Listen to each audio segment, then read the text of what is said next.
গৰ্ভাৱস্থাত পেটৰ বিষ হোৱা কিহৰ সংকেত দিয়ে? নমস্কাৰ বন্ধু বান্ধৱীসকল, আপোনালোকক মোৰ চেনেল অসমীয়াত ঘৰুৱা দিহাবাই চন্দ্ৰকলালৈ স্বাগতম জনালোঁ। বন্ধু বান্ধৱীসকল, আজিৰ এই প্ৰেগনেন্সি ভিডিঅ'টিত মই আপোনালোকক ক'ম পেট আৰু পেটৰ তলফালে বিষ কিয় হয়। বন্ধু বান্ধৱীসকল, বহুতো গৰ্ভৱতী মহিলাৰ এইটো প্ৰশ্ন থাকে যে পেটৰ তলফালে বিষ কিয় হয়। বন্ধু বান্ধৱীসকল, যদি আপোনালোকে জানিব বিচাৰিছে পেটৰ বিষ কিয় হয় আৰু আপোনালোকে কেনেকৈ সহজতে ইয়াৰ পৰা মুক্তি পাব পাৰে, তেন্তে আপোনালোকে মোৰ ভিডিঅ'টো শেষলৈ নিশ্চয় চাব, ঠিক আছে। আৰু ভিডিঅ'টি আৰম্ভ কৰাৰ আগতে বন্ধু বান্ধৱীসকল, এতিয়ালৈ যদি আপোনালোকে মোৰ চেনেলটো ছাবস্ক্ৰাইব কৰা নাই, প্লিজ ভিডিঅ'টি তলত যি ৰেড কালাৰ ছাবস্ক্ৰাইব বাটন আছে প্ৰেছ কৰিব। আৰু যদি আপোনালোকক মোৰ ভিডিঅ'টি ভাল লাগে তেন্তে এটা লাইক কৰিব, ঠিক আছে।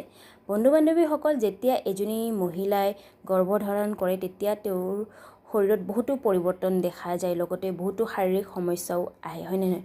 ইয়াৰে ভিতৰত এটা হ'ল পেটৰ বিষ। প্ৰায়ভাগ মহিলাৰে এই সমস্যাৰ লগত যুঁজিব লাগে গৰ্ভাৱস্থাৰ সময়ছোৱাত, আৰু এই পেটৰ বিষৰ কথা ডাক্তৰৰ লগতো কৰে আৰু চিকিৎসাও বহুতেই কৰে এই পেটৰ বিষৰ। কিন্তু কেতিয়াবা গৰ্ভাৱস্থাত পেটৰ বিষ ইমান বেছি হৈ যায় যে এজনী গৰ্ভৱতী মহিলা চিন্তিত হৈ যায়। সেইকাৰণে এই ভিডিঅ'টিত মাধ্যমেৰে গৰ্ভাৱস্থা হোৱা পেটৰ বিষৰ ওপৰত মই চৰ্চা কৰিম, ঠিক আছে। আহক তেন্তে আমি এতিয়া ভিডিঅ'টি আৰম্ভ কৰোঁ। বন্ধু বান্ধৱীসকল, গৰ্ভাৱস্থাত পেটৰ বিষ হোৱাটো সামান্য নেকি? হয়, গৰ্ভাৱস্থাত পেটৰ বিষ হোৱাটো সামান্য হয়। গৰ্ভাৱস্থাৰ ফাৰ্ষ্ট ৰেমিষ্টাৰ, ছেকেণ্ড ৰেমিষ্টাৰ, থাৰ্ড ৰেমিষ্টাৰ পেটৰ বিষ হয়, কিন্তু ৰেমিষ্টাৰ ৱাইজ হোৱা যিটো পেটৰ বিষৰ কাৰণো বেলেগ বেলেগ হোৱা দেখা যায়। প্ৰথম ৰেমিষ্টাৰত যদি পেটৰ বিষ হয় তেন্তে আপোনালোকৰ কাৰণ হ'ব পাৰে যে ৰক্ত প্ৰবাহ বা আপোনালোকৰ কব্জৰ কাৰণে আপোনালোকৰ পেটৰ বিষ হ'ব পাৰে। দ্বিতীয় ৰেমিষ্টাৰত পেটৰ বিষ হোৱাৰ কাৰণ হ'ল সংকোচন। পেটৰ যদি সংকোচনৰ সমস্যা হয় তেন্তেও পেটৰ বিষ হয়।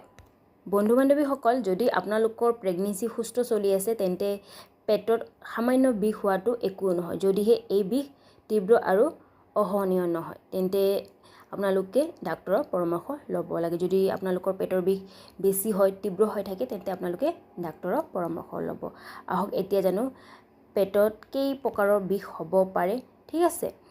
প্ৰথমটো হ'ল পেটৰ ওপৰ ফালে বিষ হোৱা। আপোনালোকৰ পেটৰ ওপৰ ফালে বিষ হ'ব পাৰে, ঠিক আছে, বা আপোনালোকৰ তলফালে বিষ হ'ব পাৰে, বা ৰাইট ছাইডে বিষ হ'ব পাৰে, বা লেফ্ট ছাইডে বিষ হ'ব পাৰে, ঠিক আছে। আহক এতিয়া আমি জানো এই বিষৰ পৰা আপোনালোকে কেনেকৈ মুক্তি পাব পাৰে। বন্ধু বান্ধৱীসকল, গৰ্ভাৱস্থাত আপোনালোকে হেভি ফুডছ নাখাব। যদি আপোনালোকে ফুডছ খায়ো তেন্তে আপোনালোকে হেভি নাখাব, অৰ্থাৎ এনেকুৱা খাদ্য নাখাব যি আপোনালোকৰ গেছ বনায়। গেছ বনোৱা ফ্ৰুটছ এইবোৰ খাব নালাগে। লগতে একো ওজনৰ বস্তু উঠাব নালাগে গৰ্ভাৱস্থাৰ সময়ছোৱাত। লগতে হেভি এক্সাৰচাইজো কৰিব নালাগে। আৰু যদি গৰ্ভাৱস্থাৰ সময়ছোৱাত আপোনালোকে ৰিলেশ্যন বনাই আছে তেন্তে আপোনালোকে পেটৰ ধ্যান ৰাখিহে আপোনালোকে ৰিলেশ্যন বনাব লাগে বা সম্পৰ্ক বনাব লাগে। বন্ধু বান্ধৱীসকল, যদি আপোনালোকে ভিডিঅ'টিত কোৱা কথাত ধ্যান দিয়ে তেন্তে পেটৰ বিষত আপোনালোকে আৰাম পাব। যদি পেটৰ বিষত আৰাম নাপায় তেন্তে আপোনালোকে ডাক্তৰৰ পৰামৰ্শ ল'ব।